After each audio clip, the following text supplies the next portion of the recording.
সবাইকে সুপ্রভাত। তো অনেক দিন পর একটা ব্লগ নিয়ে এসেছি। সকাল সকাল দেখতেই পাচ্ছ ওয়েদারটা জাস্ট ওয়াও, আর বৃষ্টি পড়ছে। বিগত 1.5 দিন ধরে বৃষ্টি পড়ছে, আর আজকে তো সারা দিন হওয়ার কথা। তো সকাল সকাল সমস্ত বাসি কাজকর্ম সেরে চলে এসেছি এখানে গাছের ফুল তুলতে। দেখতেই পাচ্ছ কত ফুল ধরেছে। আরও বাবা প্রচুর ফুল নিয়ে আসে এদিক ওদিক থেকে হাঁটতে গিয়ে সকালবেলায়। তো এখন আমি এই ফুলগুলোকে তুলবো, দিয়ে পুজো করতে যাব। তো চলো ফুলগুলো তুলে নিই। তা এতদিন ব্লগ না দেওয়ার কারণ হলো মানে কি বলবো, টাইমের একটু অভাব বলতে পারো। তার মধ্যে ছেলেটা বড় হচ্ছে, বুঝতেই পারছো কতটা প্রেশার। তো দেখো ফুলগুলো কি ফ্রেশ। তো এরকম ভাবছি মাঝে মাঝে ছোটো ছোটো মিনি ব্লগ নিয়ে আসবো। যদিও ব্লগগুলো করে নিয়ে এডিট করে যে পোস্ট করা, সে বিশাল এক কাজ।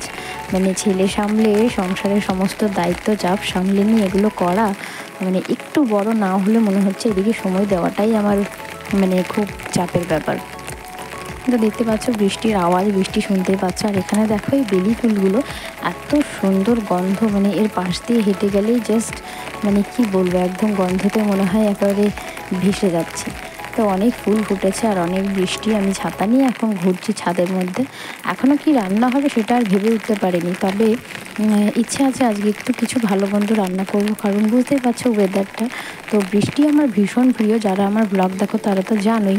কিন্তু আমার প্রিয় হলেই কি আর সবার প্রিয়? অনেকের বিপদ, অনেকের অনেক রকমের অসুবিধা।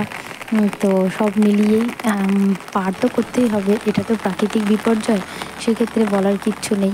তো এই যে আমি স্নান টান করে তো নিয়েইছি, দেখতেই পাচ্ছ। এখন আমি ছাতা নিয়ে দাঁড়িয়ে রয়েছি ছাদে। আর এই দেখো আরেকজন কান্নাকাটি শুরু করেছে। আমি পুজো টুজো করে এসেছি, ও এখন আমার হাতের চুড়িগুলো খুলে নিতে চাইছে। তা এরই মধ্যে বাবা নিয়ে চলে এসেছে একটা ইলিশ, আর নিয়ে এসছে একটু চিংড়িও, কারণ বগদ আর ইলিশ খায় না, বগর জন্য একটু চিংড়ি। তো এই দেখো বৃষ্টি আর কিছুতেই থামছে না, বৃষ্টি সেই হয়েই যাচ্ছে। তা এরই মাঝে চলো ইলিশটাকে নিয়ে রান্না করে ফেলি। আজকে রান্না করব ইলিশ দিয়ে আলু দিয়ে বেগুন দিয়ে ঝোল। তো আলু বেগুনের ঝোলটাই আমার বেশি ভালো লাগে, একটু বড় তরকারিও হয় আর সবার মানে খাওয়ার মতনও। সর্ষেটা খেলেই বেশিরভাগ অম্বলের সমস্যা বাবার, তারপরে আমার বরের। আর এদিকে দেখতেই পেলো ওর বদমাইশি, সিঁড়ির ওইভাবে উঠে চলে যায়, কি বকা খায়।